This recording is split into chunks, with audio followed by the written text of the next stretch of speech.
Usted y solamente usted nos ha pedido en algunas ocasiones que hagamos un programa sobre la Biblia, así nos lo ha solicitado. En general, ¿qué es la Biblia o las Sagradas Escrituras?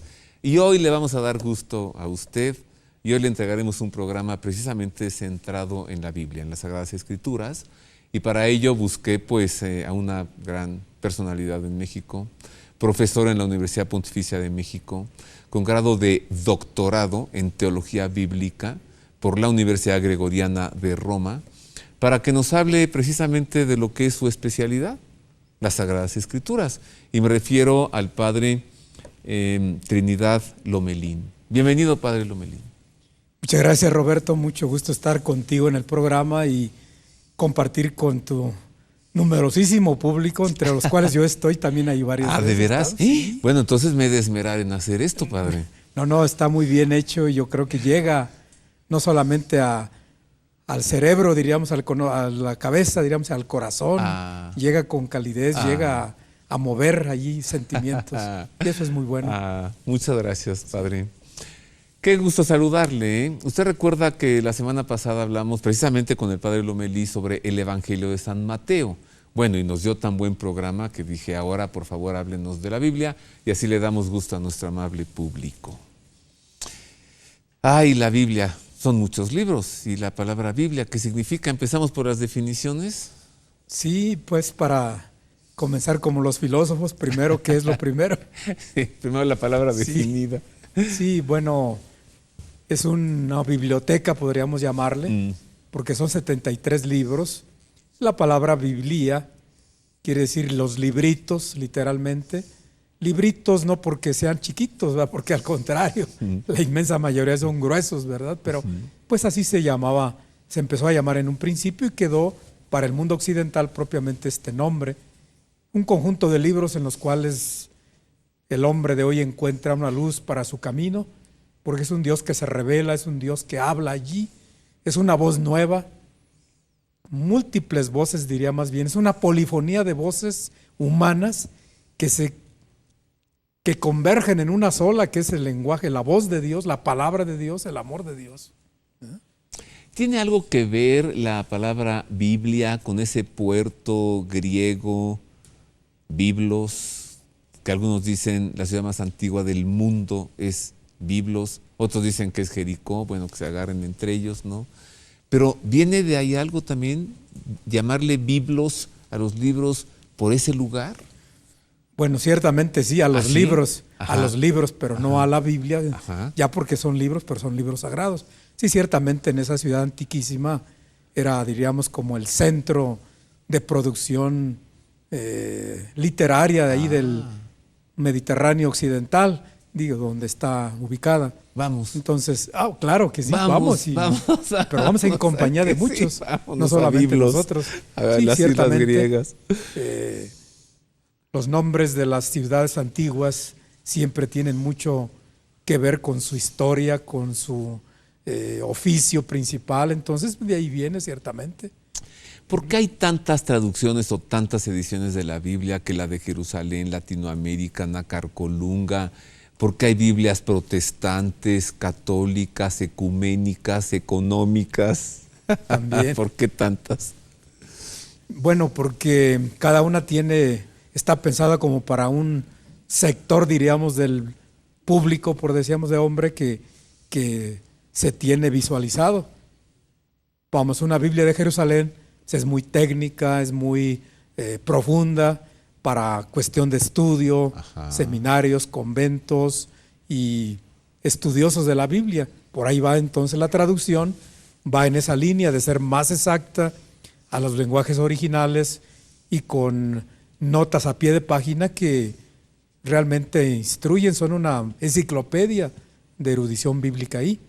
Pero en el otro extremo, por decir la palabra, tenemos la Biblia latinoamericana, que es para un pueblo, el pueblo que camina y que trabaja en la obra, el pueblo que come del fruto de sus trabajos, que la señora tiene que ir a trabajar horas extras para sustentar lo necesario y básico para su hogar y que no tiene mucho tiempo para el aula y los estudios, pero que tiene unos estudios básicos.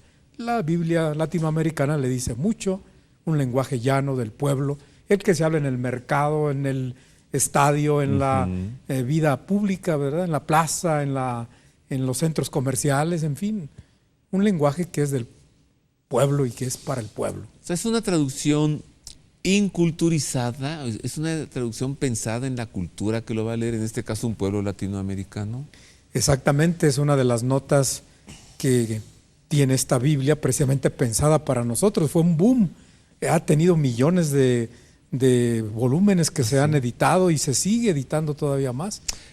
Fíjese, tanto he pensado yo en a ver cuándo saquen la Biblia mexicana, pero he pensado en las expresiones que tendría. Bueno, pero diríamos de expresiones con educación y con cultura. Sí, bueno, sí. Por ejemplo, cuando el Señor le dice a los apóstoles, así que ustedes también están faltos de inteligencia, ya me imagino eso en la Biblia mexicana, ¿cómo quedaría? Y el pueblo se imagina tanto más.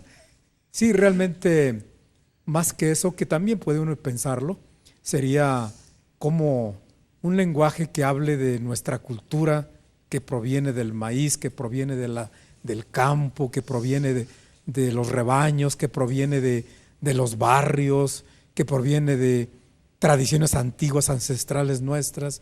Entonces sí, realmente, pues nos dejas una tarea, Roberto, ¿Sí? de regular tamaño para algunos biblistas especializados. Yo estoy empezando aquí. Ajá, no lo creo. Para todo esto, ¿quién es el autor de la Biblia? Mire usted. El autor de toda la Biblia es Dios. Las verdades reveladas por Él que se contienen y manifiestan en la Sagrada Escritura se consignaron por inspiración del Espíritu Santo.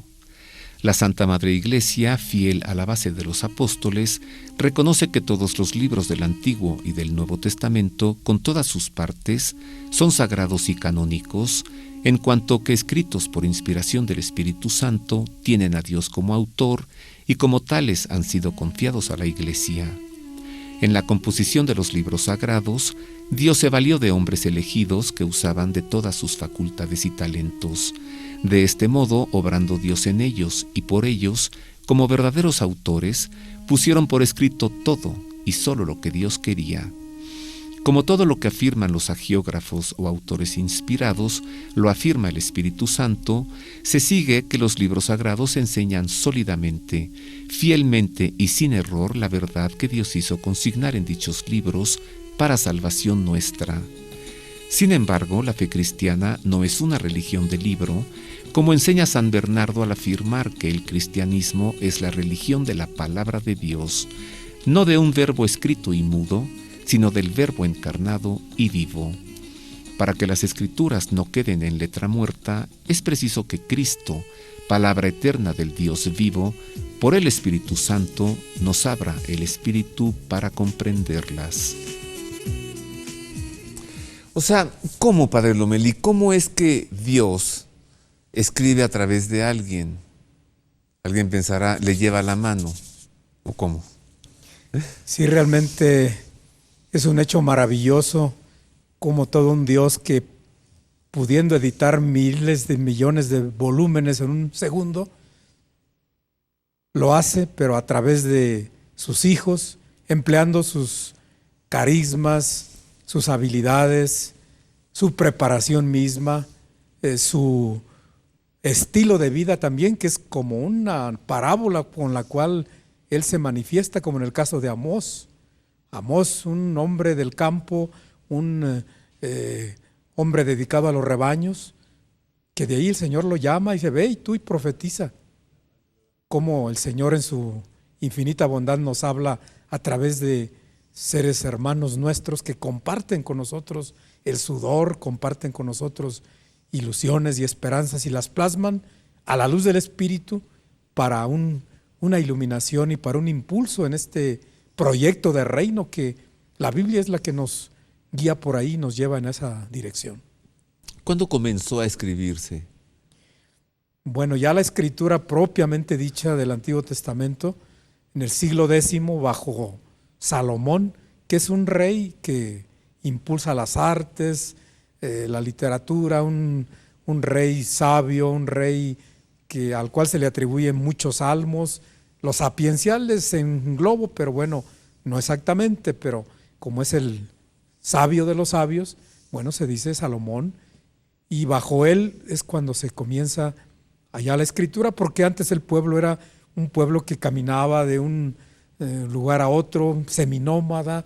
Ya hasta con el rey David viene la monarquía, se asientan en un territorio, tienen ya tiempo para pensar, para escribir, porque antes era luchar por la vida y el rebaño y que no se termine esta tribu, etcétera, y defenderse de los enemigos. Entonces ya cuando el pueblo es propiamente pueblo, es cuando comienza a escribir algo que ya tenían en la mente, que por tradición lo venían viviendo en los santuarios, en las reuniones familiares. O sea, 1000 años antes de Cristo. Sí. Se escribe, ¿qué se escribe primero? ¿El Génesis? No, el Génesis es de los últimos. Ah, sí. Sí, Ajá. se escribe primeramente, como todo reino humano, crónicas de los reyes, de los reinos. Entonces, cómo es que fue la elección de Saúl, las batallas de David y victorias. Entonces se comienza ese bloque más bien de primer libro de Samuel, uno de los capítulos del 5 al 12 es como la parte más antigua de la que se escribió, diríamos, del Antiguo Testamento. Ujú. Sí. ¿Es cierto que el Pentateuco lo escribió Moisés? Se dice porque es el personaje que lo unifica, es el personaje que en Deuteronomio, por ejemplo, son puros discursos de Moisés. Bueno, pero son discursos kilométricos, Roberto, no son discursitos de media página. 34 capítulos del Deuteronomio, son 3 discursos apenas, Wow. con un código legislativo en el centro del 12 al 24, y dice todo esto es obra de Moisés. Entonces, por cierta extensión de esta figura tan grande de Moisés, y bueno, el Pentateuco es obra de Moisés, pero realmente su redacción definitiva vendría ya bajo Esdras, Nehemías, siglo IV antes de Cristo. ¿Es cierto que los salmos los escribió el rey David, el que cantaba las mañanitas? Como el pueblo lo dice. Sí, realmente, bueno, el rey David fue un lírico, fue un poeta, fue sacerdote, fue guía militar, es polifacético este personaje, cautivante, pero realmente sí tuvo él preocupación por construir el templo, que resonara ahí con la cítara, con el arpa de 10 cuerdas, como están las anotaciones ahí de los salmos del Salterio. Sí se preocupó mucho por el canto. Muchos salmos son atribuidos a él porque pues el Señor lo dotó con ese espíritu, pero hay muchos otros autores anónimos que están ahí también plasmados en sus liras, en sus renglones poéticos que resuman fe y religiosidad del pueblo. ¿Y el Génesis quién lo escribió? Bueno, sabemos que lo escribió el Espíritu Santo, que lo escribe Sí. Dios, ¿no?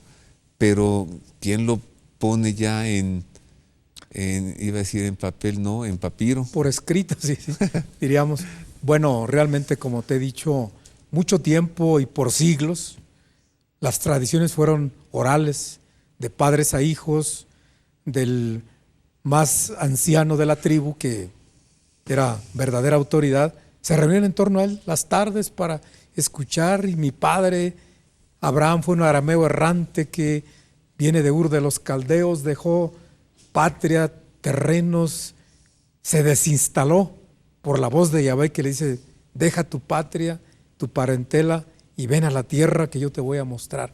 Todo eso se fue transmitiendo de corazón a corazón, hasta que hay varias tradiciones que se les llama, una que se le llama la más antigua, la yavista, porque se le nombra a Dios con el Yahvé, Yahvé Dios, que es toda una escuela que nos refleja un Dios creador, un Dios poderoso, un Dios trascendente, diríamos, porque no se le puede, diríamos, ver los resplandores divinos, porque uno caería muerto. En fin, cada una de estas escuelas, yavista, eloísta, deuteronómica y sacerdotal, son las que están a la base y que se fueron plasmando poco a poco, y como te he mencionado, bajo Esdras y Nehemías llegaría a una redacción ya definitiva y global.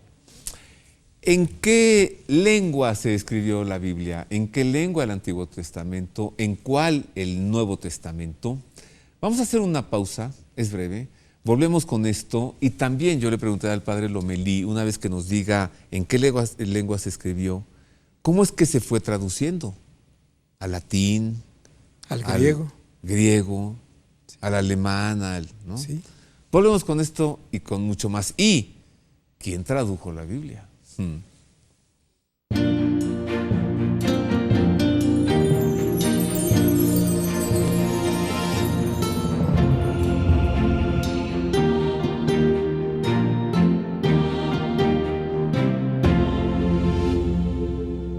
Felicidad es hacerte la sorda por la mañana. Desayunar una sonrisa es tener tu estilo. Esa reacción que hace que tu cuerpo se mueva.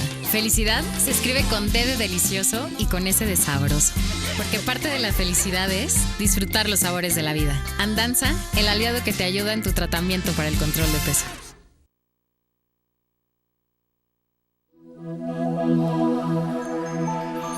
Le invito a que se dé la oportunidad de estudiar en la Universidad Pontificia de México, la Universidad del Papa, gracias a que en breve iniciarán sus cursos sabatinos. Cursos y diplomados en Teología, Liturgia, Historia de las Religiones, Espiritualidad y Mística, Mariología, Antiguo Testamento, Pedagogía de la Interioridad, Música Sacra, Sociedad, Política y Cristianismo en México, Los Orígenes del Cristianismo, Espiritualidad de los Padres del Desierto, lo voy a cursar yo, Tanatología, Coaching, Bioética, Filosofía, Habilidades de escucha y acompañamiento y agentes de evangelización en medios digitales. Suscríbase ya. Y allí nos veremos los sábados. El sitio pontificia.edu.mx. El teléfono 5573-0600. Del 18 de agosto al 27 de octubre, los cursos y diplomados sabatinos en la Universidad Pontificia de México.